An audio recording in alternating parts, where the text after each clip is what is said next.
Assalamualaikum warahmatullahi wabarakatuh. Apa kabar? Saya Hersman Munarif dari Forum News Network.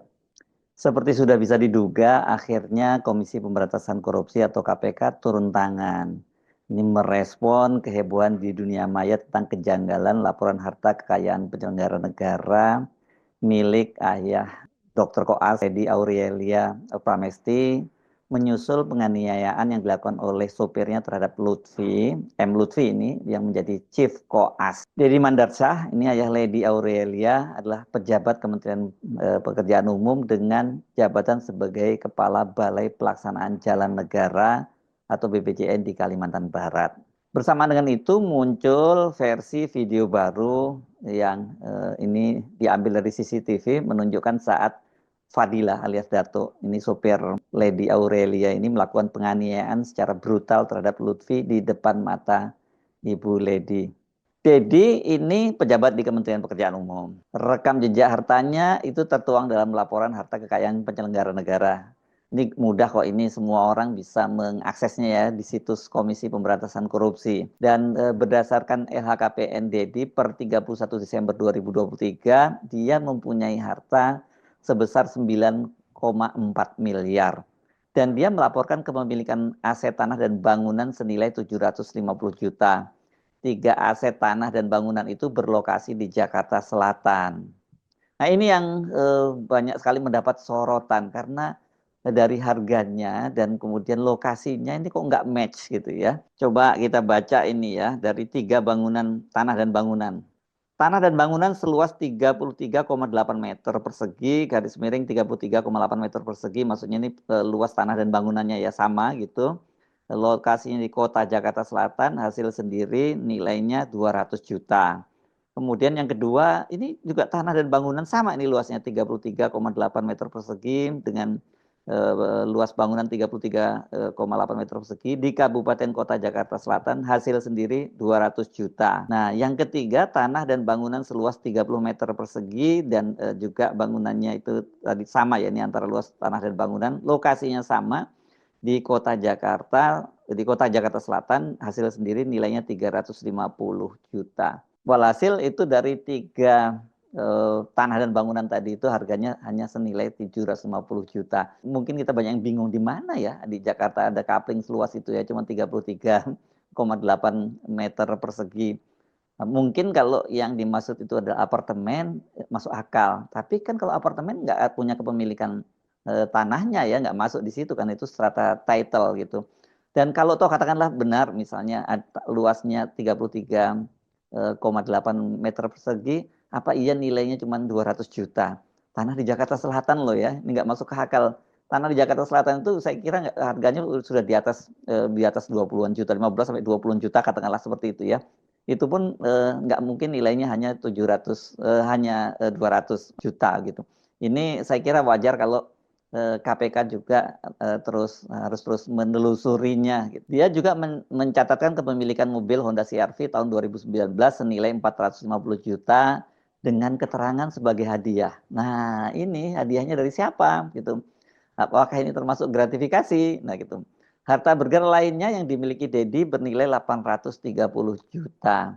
Selain itu ada surat berharga senilai 670,7 juta, ada pula kas setara kas senilai 6,7 miliar. Total kekayaan Dedi Mandarsyah ini kalau dibandingkan dengan laporan harta kekayaan pada bulan Desember tahun 2022 itu naik sekitar 500 juta. Karena sebelumnya dia melaporkan harta kekayaannya hanya 8 miliar 900 juta. Nah, KPK itu seperti dikatakan oleh Direktur Pendaftaran dan Pemeriksaan LHKPN, KPK, Helmi Jaya menyebut mereka itu menyoroti kasus ini, menyoroti LHKPN-nya dari Dedi setelah munculnya kasus penganiayaan terhadap Lutfi. Berita itu sudah jadi atensi kami dan sedang dilakukan analisis awal dulu sebelum diputuskan apakah perlu dilakukan pemeriksaan atau tidak. Tapi saya kira ini kalau melihat kasusnya yang sangat heboh begini, mau apalagi kan ini Prabowo juga, akun Pak Prabowo itu kan sudah ditandai juga, sudah dicolek juga oleh para netizen. Demikian juga dengan akun Partai Gerindra. Dalam kasus Miftah misalnya, pada waktu itu kan langsung akun Partai Gerindra yang mendesak Miftah untuk segera minta maaf. Kasus penganiayaan Chief Koas dari mahasiswa kedokteran Universitas Sriwijaya di Palembang yang bernama Muhammad Lutfi ini kan mengingatkan netizen pada peristiwa serupa yang menimpa pejabat di Ditjen Pajak Rafael Alun, karena anaknya Mario Dendi Satrio itu melakukan penganiayaan ke seorang pemuda yang pernah menjadi pacar dari kekasihnya. Dan pada waktu itu kan kemudian publik juga menyoroti laporan harta kekayaan dari Rafael Alun yang janggal. Dan inilah kemudian setelah dilakukan pendalaman oleh KPK, kemudian dipanggil Rafael Alun dan kita tahu kemudian dia menjadi tersangka. Dan sudah bukannya jadi tersangka, kemudian dia jadi terdakwa dan divonis, seingat saya sudah 14 tahun. Kalau saya tidak salah ingat, itu vonisnya cukup berat waktu itu. Nah, dalam kasus Deddy Mandarsa, orang tua Dr. Koas, Lady Aurelia ini, netizen menduga berbagai kejanggalan dari harta yang dilaporkan dan menduga kuat laporan tersebut itu bohong alias abal-abal.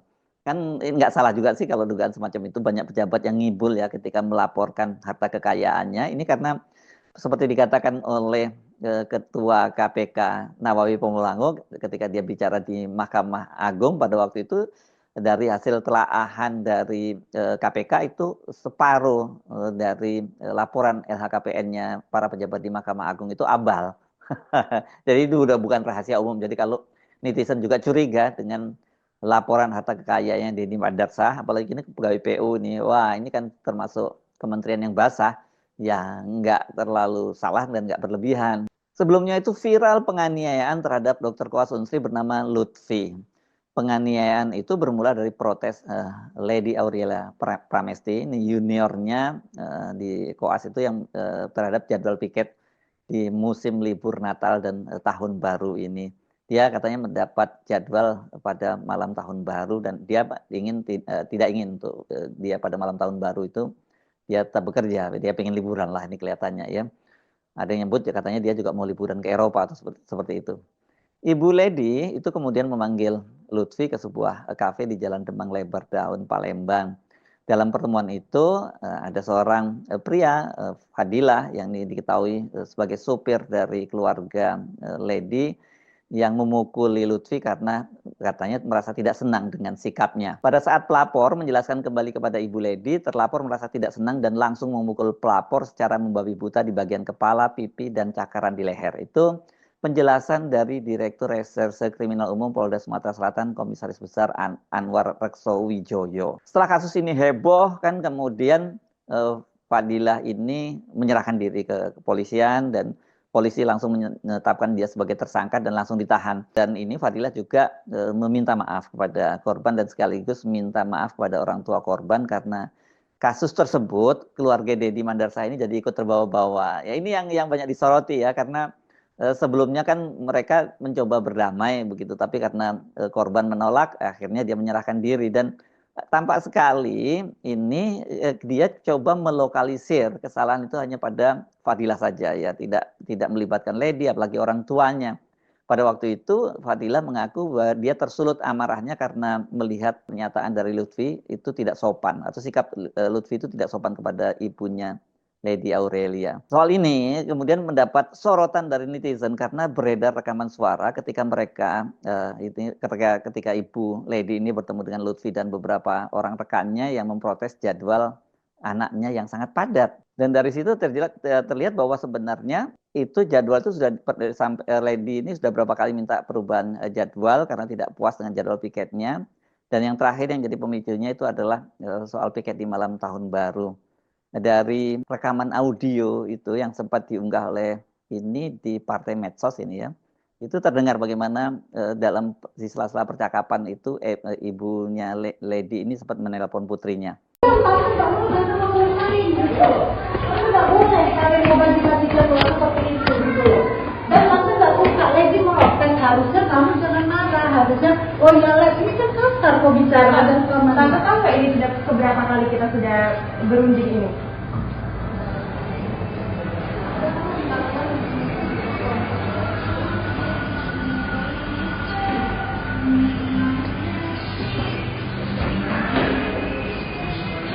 namanya kan ketua kelompok ya. Ketua kelompok itu harus amanah. Ya.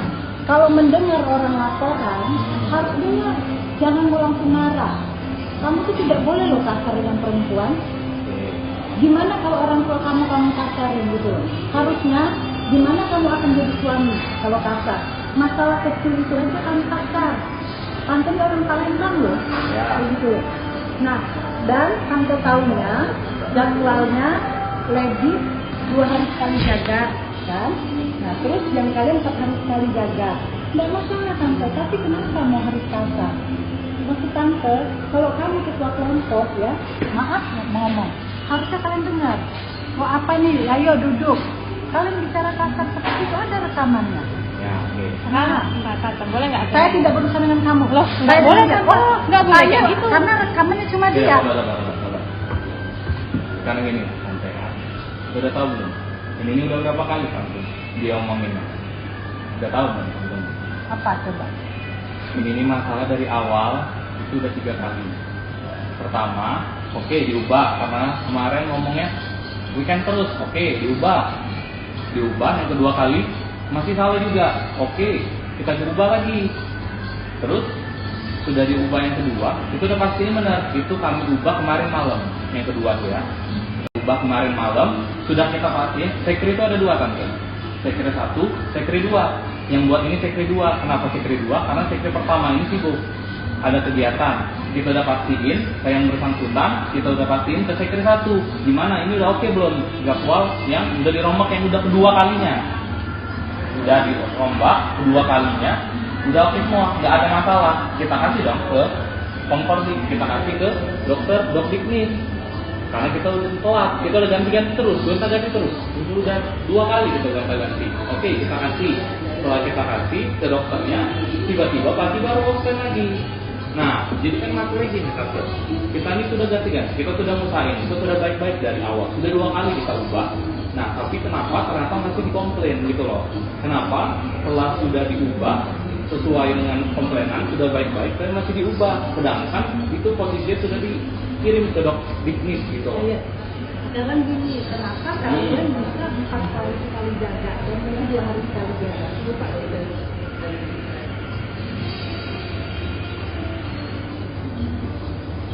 Kamu ketua kelompok, harusnya ketua kelompok itu amanah. Semua di bawah kalian itu harusnya sama. Jangan oh ini sahabat, ini pacar. Jangan, gimana kamu misalnya punya rumah tangga gitu loh. Kamu punya rumah tangga dipengaruhi orang. Nah, kan apa itu? Apa itu? Tante, boleh nggak? Kenalin ya Tante, saya Kundiah Tante. Jadi kalau ngelihat dari jadwal terakhir yang diubah, itu tanggal Lady Jamal 4 kali Tante. Lady Jamal 4 kali di hari Jumat. Kita telepon lagi. Di hari Jumat, Sabtu pagi, Senin malam, Rabu malam. Dari jarak jaga pertama ke jaga kedua, itu ada jarak 1 minggu nggak jaga Tante.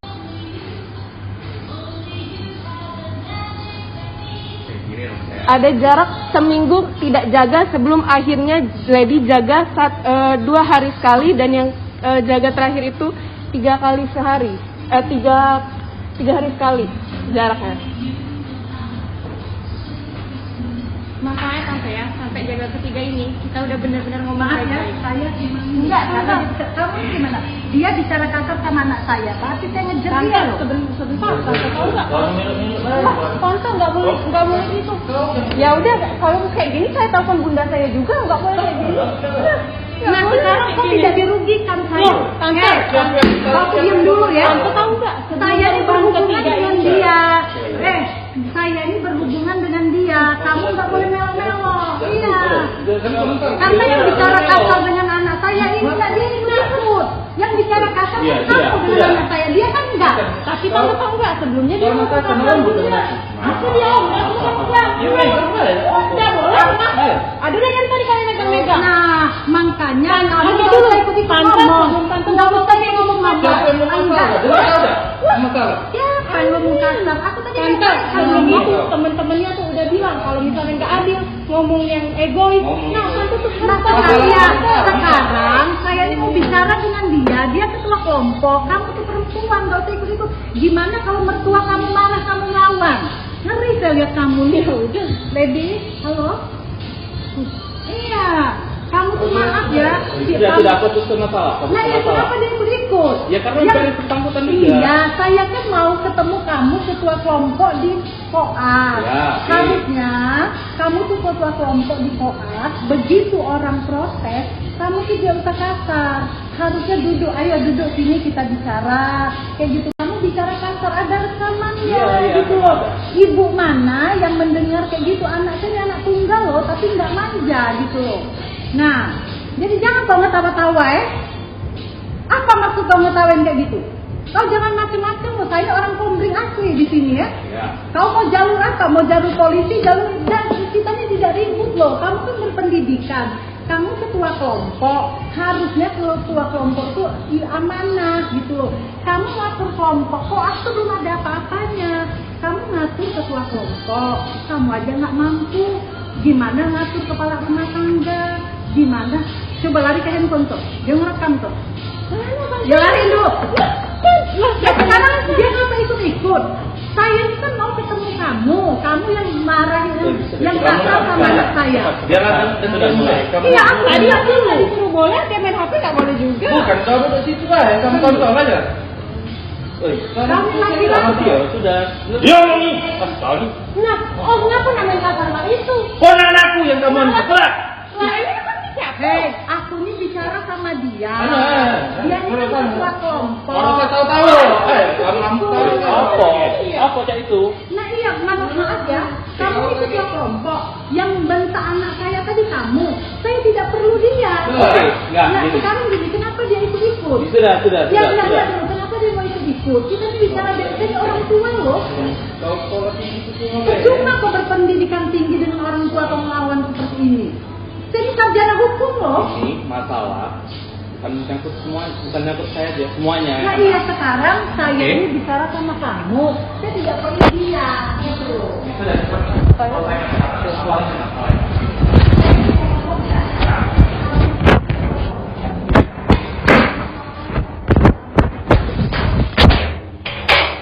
Rekaman suara tadi ya itu sekaligus membantah penjelasan dari pengacara keluarganya Lady ya, bahwa Lady tidak tahu menahu soal pertemuan ibunya dengan Lutfi. Sebelumnya kan pengacara keluarga Lady Aurelia ini, Titis Rahmawati, menyatakan bahwa itu kasusnya sebenarnya sepele, kata dia. Titis, jadi dari sisi kronologi katanya pertemuan Clay-nya dengan mahasiswa Koas M. Lutfi itu yang berujung pada tindakan pemukulan. Kata dia, itu pertemuan terjadi tanpa sepengetahuan Lady.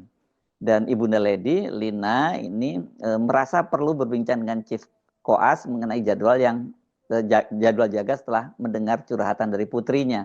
Lady merasa tidak ada ketidakadilan dalam pengaturan jaga malam.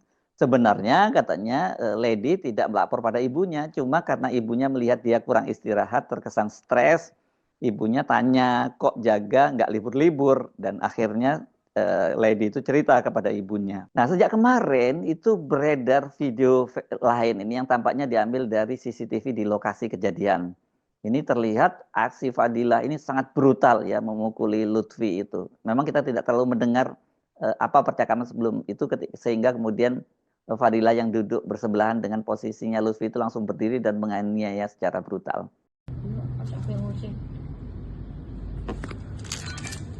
Nah, yang nunjuk mamanya berarti.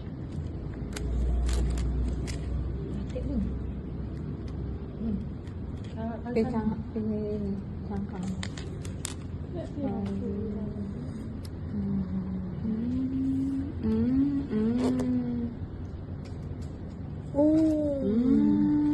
Dionia memang. Salah Dionia dia duluan. Jadi ada versi duduk, versi tegak ini. Nah, versi video dari CCTV itu melengkapi video sebelumnya yang beredar dan tampaknya yang kalau video sebelumnya yang bikin heboh itu diambil oleh para pekerja di lokasi kejadian. Bang Konyo deh, ngomong baik-baik. Kami sudah baik-baik.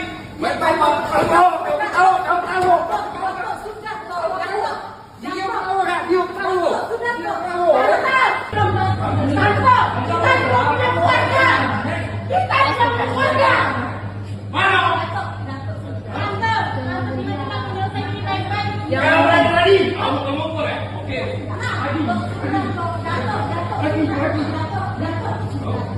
La ilaha illallah. Kamu sudah baik-baik.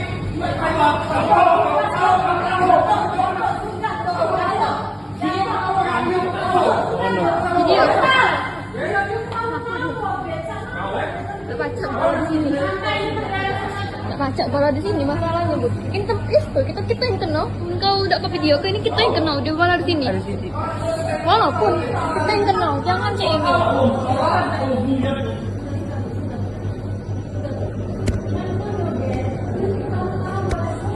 Nah, video yang ini saja tadi yang baru Anda tonton yang sebelum lebih dulu viral itu saja sudah mengundang kemarahan gitu, apalagi melihat video versi CCTV yang tadi betul-betul sangat brutal. Makanya saya juga terheran-heran ketika polisi menyatakan bahwa korban ini Lutfi itu langsung dirawat di Rumah Sakit Bayangkara karena luka berat begitu. Tapi kemudian dia sudah sekarang sudah sembuh dan kembali ke orang tuanya di Jakarta. Jadi kendati sangat terlihat Fadilah si pelaku pemukulan itu mencoba melokalisir kasusnya, itu dia mengambil alih tanggung jawab sepenuhnya. Namun ini kelihatannya urusannya tetap panjang ya, apalagi KPK turun tangan. Jadi mau tidak mau ini keluarga dari Lady, terutama kedua orang tuanya ini ya harus ikut mempertanggungjawabkannya dan menanggung konsekuensinya. Ini belum lagi kalau kemudian ada tindakan internal di lingkungan Kementerian PU gitu, karena ya bagaimanapun juga ini karena mencoreng nama baik Kementerian PU, ini akun BPJN Kalbar itu diserbu habis oleh netizen. Memang netizen Indonesia gila banget ini ya. Dan ini makanya nggak berlebihan kalau netizen menyebut kasus ini seperti kasus Mario Dendi dan Rafael Alun Jilid 2. Anaknya yang berulah melakukan kesalahan, tapi waktu itu Mario Dendinya langsung yang menganiaya mantan pacar dari kekasihnya. Yang ini disebabkan oleh sopir keluarga Lady yang katanya sudah bekerja selama 20 tahun di keluarga itu dan katanya masih ada hubungan famili. Bagaimana nasib Dr. Koas Lady Aurelia? Ini banyak netizen yang menyarankan agar dia sudahlah membuang mimpinya menjadi dokter. Ini pertama netizen beralasan ini tampaknya Lady Aurelia ini passionnya bukan di dunia kedokteran ya. Kalau dokter kan udah terbiasa lah piket malam jaga seperti itu, bahkan hari libur juga harus tetap bekerja. Mereka menduga bahwa kelihatannya yang lebih yang tertarik atau sangat ambisius untuk menjadikan Lady itu orang tuanya, bukan Lady-nya sendiri. Karena kalau dia ini memang passionnya di dunia kedokteran, saya kira dia tidak akan mempersoalkan jadwal di hari libur seperti itu, termasuk di tahun baru. Yang kedua, ini dengan peristiwa tersebut, ini dia bakal di blacklist oleh para dokter-dokter lainnya, termasuk para dokter senior. Apalagi ini saya membaca di sebuah media, karena Lutfi ini merupakan keluarga dokter senior, ya. Pamannya itu disebut bernama Dr. Yusuf. Ini lengkapnya siapa nggak? Saya belum dapat keterangannya. Dia adalah seorang konsulen. Konsulen itu apa ya? Dokter spesialis yang sudah senior ya, yang juga mengajar di Unsri. Karena kalau konsulen itu kalau dapat status konsulen karena dia juga mengajar, selain praktek klinis dia juga menjadi pengajar. Jadi berat ini kalau sudah ada dokter senior di situ yang merupakan keluarga dari Lutfi. Dan Lutfi itu orang tuanya tinggal di Jakarta, meskipun dia orang tuanya juga alumnus dari Unsri, dan selama dia mengambil kuliah kedokteran di Palembang itu dia tinggal di pamannya yang seorang konsulen tadi itu. Dekan Fakultas Kedokteran Unsri, Dr. Sarif Hasan juga sudah turun tangan dan mereka tengah melakukan investigasi. Tidak tertutup kemungkinan Lady Aurelia ini jadi pemicu penganiayaan, yang jadi pemicu penganiayaan ini bakal juga terkena sanksi. Karena Dekan Fakultas Kedokteran Unsri, Sarif Hasan, minta agar betul-betul ini diusut tuntas kasusnya dan yang bertanggung jawab terhadap kasus ini harus menanggung konsekuensinya.